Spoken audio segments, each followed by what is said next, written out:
সব শক্তি দিয়ে আমার হাত ধরে বলে, আর তোমার সাথে দেখা হবে না, আমার খুব ক্ষুধা লাগছে, আমাকে একটু খাবার দাও।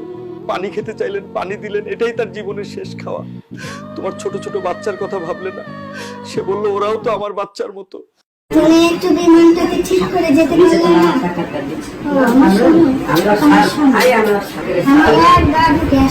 আমার সোনা, আমার কলিজা, আমার বুকে আরেকবার ফিরে আসো।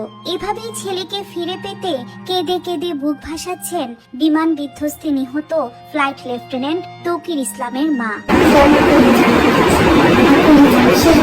ছেলের ছবিতে চুমু খেয়ে বারবার আদর করে দিচ্ছেন এই হতভাগিনী মা। এত অল্প বয়সে নিজের কলিজার টুকরা সন্তানকে হারিয়ে পাগল প্রায় এই মায়ের অবস্থা।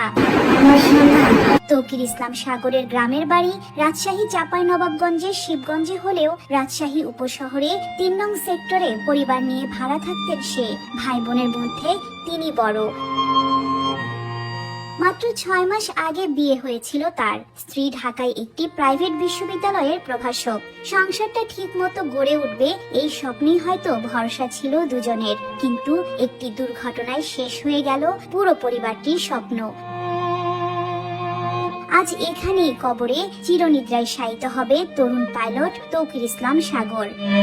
প্রথমবারের মতো তৌকির একক প্রশিক্ষণ ফ্লাইটে অংশ নিচ্ছিলেন। উড়ার কিছুক্ষণের মধ্যেই কন্ট্রোল রুমে ফোন করে জানান যে তার বিমান আর আকাশে ভাসছে না, মনে হচ্ছে বিমান নিচের দিকে পড়ে যাচ্ছে।